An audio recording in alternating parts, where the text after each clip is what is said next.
Alors bonjour à tous. Aujourd'hui, comme vous le voyez, je suis habillé comme un Romano parce que c'est ma tenue habituelle pour faire du vélo lorsqu'il fait un peu frais. Vous voyez, de la tête aux pieds, je suis vraiment vêtu comme un Romanichel. Bon, j'ai peut-être un côté Romano en moi, peut-être. Oui, par le fait que j'accorde de l'importance aux vêtements dans la mesure où ils parviennent à me couvrir, à me protéger du froid des éléments, et j'ai peu de soucis esthétiques. Alors ça peut paraître paradoxal, je sais, étant un esthète, mais parce que je mets l'esthétisme ailleurs que dans l'apparence vestimentaire. Enfin, c'est pas mon propos. Aujourd'hui, j'ai décidé de vous faire partager un tant soit peu mon parcours à vélo qui fait 10 km de long et qui est ponctué par un arrêt d'exercice à la barre fixe. Alors c'est parti pour 10 km.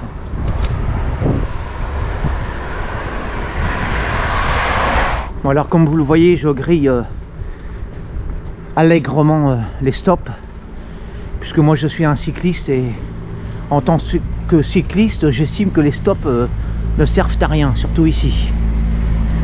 Bon, bah ça c'est un détail du code de la route. D'ailleurs, code de la route qui m'est enseigné au fur et à mesure que je conduis, qui m'était enseigné par ma passagère, parce qu'il se trouve que bon, c'est comme ça, hein, j'ai tout oublié. Alors surtout ce qui me pose problème en voiture, ce sont les priorités à droite.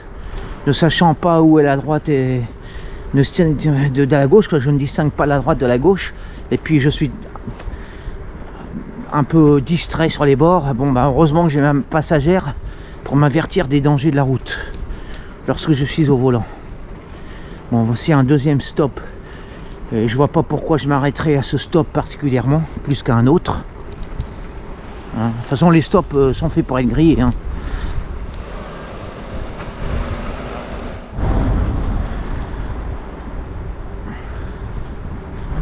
Alors, vous le voyez, vous voyez bien l'inutilité des stops. Un petit passage devant le cirque aux clowns. Alors de cette allusion, chacun en fera ce qu'il veut, hein. Lorsque j'effectue comme ça ma première partie à vélo, qui fait environ 3 km, eh ben, ça constitue un échauffement. Je veux dire que la première partie, elle s'arrête à la barre fixe, et c'est là que je descends de mon vélo. Et après cet échauffement de 3 km, eh ben, mon exercice consiste, en fait, c'est assez bref, hein, ça dure 30 secondes, mais c'est éreintant, c'est épuisant, et ça consiste à faire 16 mouvements d'élévation des jambes à la barre fixe. Et 16 non-stop, hein, 16 mouvements d'affilée. Ben, je peux vous garantir que c'est vraiment éreintant, épuisant, et c'est un excellent exercice de sport violent. Le sport violent doit être bref, hein, bien entendu, pour que ça soit efficace et sain. Et ensuite, je suis le corps est bien fatigué, je suis bien essoufflé. Ça fait un stress sportif intense, hein.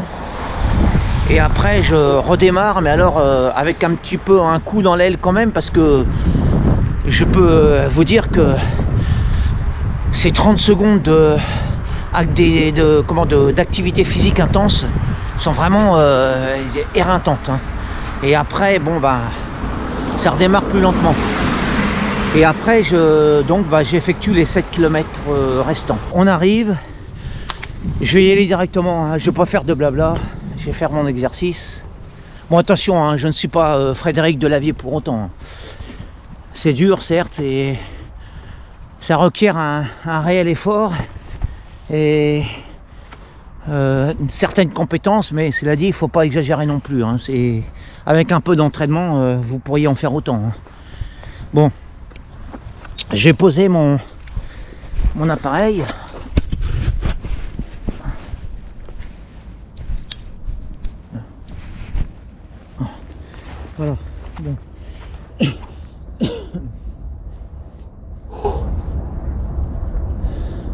Alors, le rituel est inchangé, invariable. Hein. Faut quand même que je me mette à l'aise. Ça se fait pas tout seul non plus. Hein.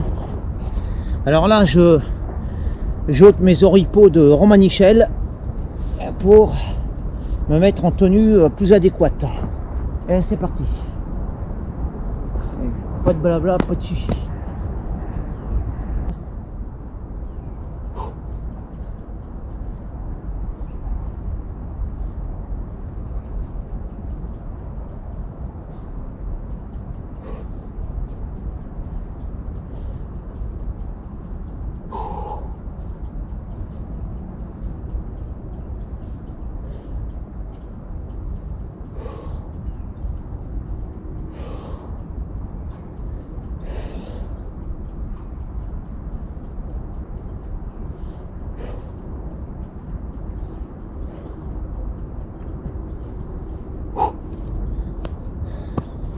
Voilà, et je ne triche pas.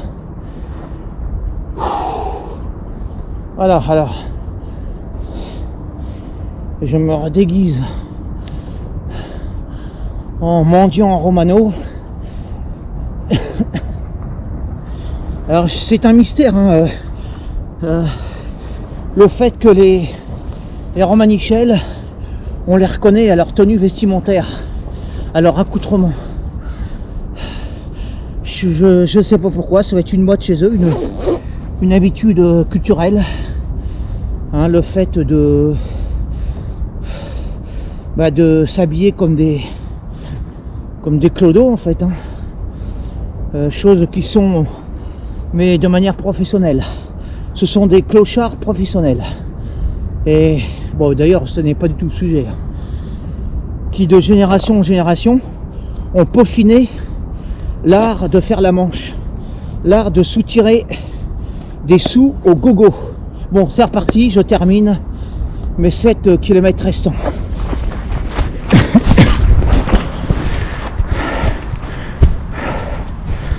Voilà, c'est reparti.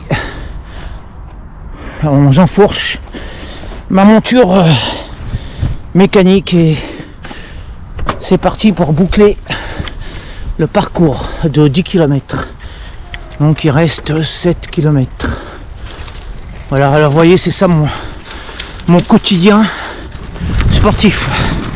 Bon, j'ai la forme. J'ai la forme et la forme ça s'entretient. Il faut faire ça tous les jours. Et ensuite, après, on peut aussi agrémenter ça de promenade, de marche à pied ou d'autres exercices. Alors, on continue, hein, sans surprise, au bord de Sarthe. Un chemin de platitude, paisible, hein, agréable. Et alors j'ajoute que nous arrivons bientôt en période hivernale. J'ai déjà commencé mes douches glacées, mais je le ferai de manière plus intensive, c'est-à-dire tous les matins au lever, dès qu'il y aura l'hiver.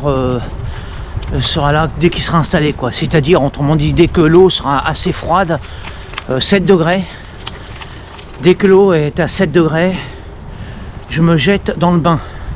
C'est-à-dire, c'est douche froide tous les matins. Et sans hésitation, hein, parce que les hésitations, c'est pour les ramollos.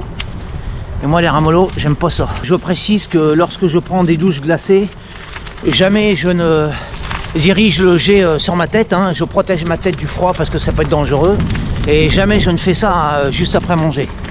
Voilà, pour faire des douches glacées à 7 degrés, il faut être à jeun et il faut quand même se préserver la partie haute du corps, hein, la tête, hein, parce que sinon ça peut être dangereux pour la santé et ça assomme, quoi, hein. Parce qu'il ne faut pas être fou non plus, hein. Les douches glacées à 7 degrés, je veux bien, voire même à 1 degré, hein, c'est pas le problème, hein. Mais il ne faut pas faire n'importe quoi. Il faut faire ça de manière raisonnée, hein, et raisonnable. Alors là, ce que je vous montre, c'est un bois, hein, réduit dans cet état, c'est-à-dire un bois étendu. Voilà, il y a un mois encore, tout ce tas de bois là était debout. Et magie de la technologie, miracle des moyens technologique actuelle, eh bien alors ce bois, hein, je vais pas dire que c'est une forêt, ce bois voilà, a été réduit à un tas impressionnant quand même, à une montagne de bois couché. Voilà, c'est beau quand même la technique. En fait c'était une friche quasi inextricable, hein. C'était quasiment impénétrable. Et donc voilà, cette friche là, ce bois a été maîtrisé, hein, empaqueté,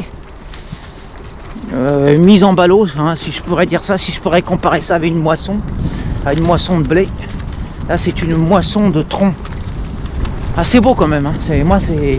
J'aime ça, la belle technologie, la puissance technologique de l'homme civilisé. Parce qu'il ne faut pas se laisser envahir par la friche, surtout pas.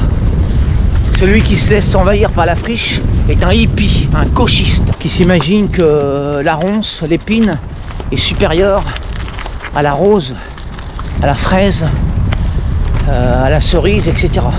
C'est-à-dire que pour lui, la sauvagerie est supérieure à la civilisation qui adoucit les angles.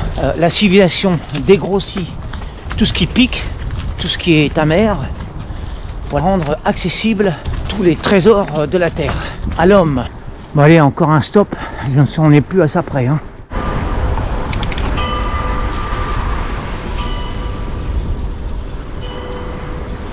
Et vas-y que je te grille un énième stop. Bon, je vais pas tous vous les faire parce qu'on n'en finira pas sinon, hein. Bon, c'est bon, je crois que vous avez compris le principe, hein. Moi et les stops, on est ennemis définitifs, hein, ennemis jurés.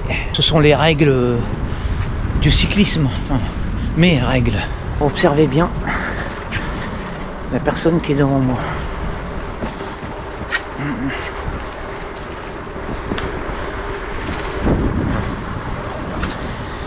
Bon, ça fait une quinzaine d'années que je croise ce marcheur que je surnomme le marcheur fou. Alors j'ai fait un calcul déjà, faire au moins une fois le tour de la Terre, sinon plus, sur ce parcours à pied.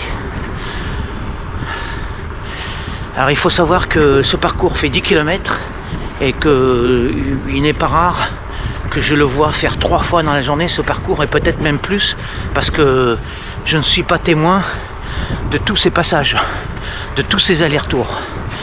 Mais je l'ai déjà vu maintes fois faire 3 fois le parcours, ce qui fait 30 km. Alors il se peut qu'il fasse plus. Alors un simple calcul rapide, hein, fait que bon bah depuis 15 ans que je le connais, il a au moins fait le tour de la Terre. Donc c'est quand même impressionnant. Alors cette personne semble autiste. Dernier sprint. Là, nous arrivons à l'entrée du Mans.